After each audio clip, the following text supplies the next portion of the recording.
saudari dan saudara yang terkasih dalam kasih Tuhan kita Yesus Kristus.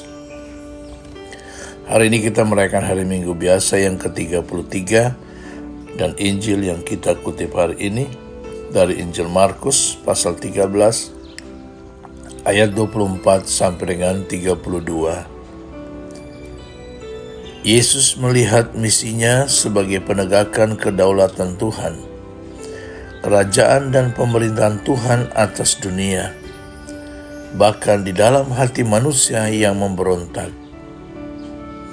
Bapak, Ibu, saudari dan saudara yang terkasih dalam kasih Tuhan kita Yesus Kristus, dengan menggunakan bahasa dan gambaran pada zamannya, Yesus menggambarkan peristiwa yang mengguncangkan bumi ini dalam bentuk gangguan kosmik, kedatangan Tuhan. Hari Tuhan akan menjadi akhir dunia seperti yang kita ketahui. Sebagai orang Kristen, kita harus mengakui bahwa kematian dan kebangkitan Kristus benar-benar mengubah dunia selamanya. Itu adalah hari Tuhan. Namun dunia masih terus berlanjut dan kita masih harus mempersiapkan diri untuk hari Tuhan, ketika kita akan datang ke hadirat yang mengagumkan itu.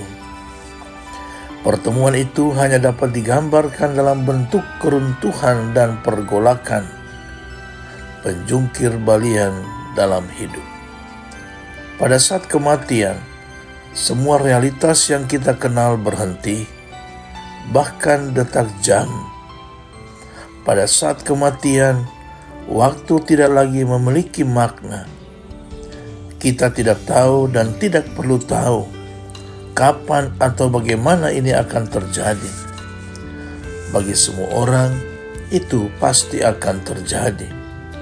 Bagi masing-masing orang, itu juga akan pasti terjadi dan menjadi pertemuan pribadi. Tetapi apakah itu akan terjadi bersama-sama atau masing-masing secara individu? Anak manusia akan mengumpulkan miliknya sendiri dengan kekuatan dan kemuliaan yang besar. Ibu, bapak, saudari dan saudara yang terkasih dalam kasih Tuhan kita Yesus Kristus, penginjil Markus mengingatkan semua pengikut Kristus bahwa sekali kelak bumi ini akan lenyap dan sesudah itu akan terjadi pengadilan terakhir, saat Yesus mengumpulkan para pengikutnya dari segenap penjuru dunia. Pesan Injil hari ini sungguh amat jelas dan pasti. Karena itu, kita harus selalu waspada, karena kita sendiri tidak tahu kapan akhir dunia itu akan terjadi. Yang pasti bahwa kita akan dipanggil dari kehidupan dunia ini. Kapan dan bagaimana dunia ini akan berakhir tidak terlalu penting bagi kita.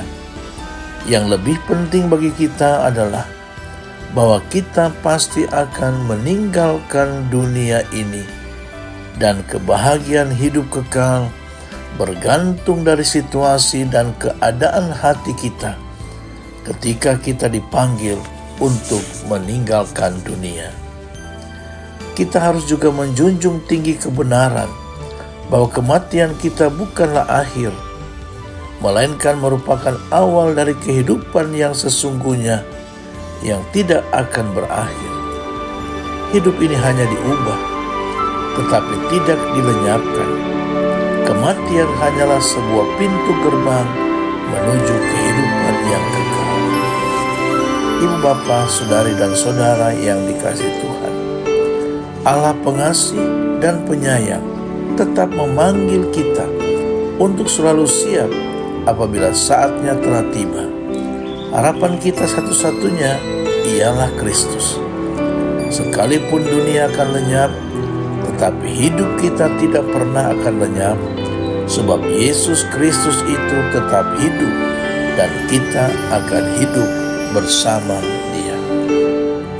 Setiap hari adalah semacam hari terakhir di dalam kehidupan.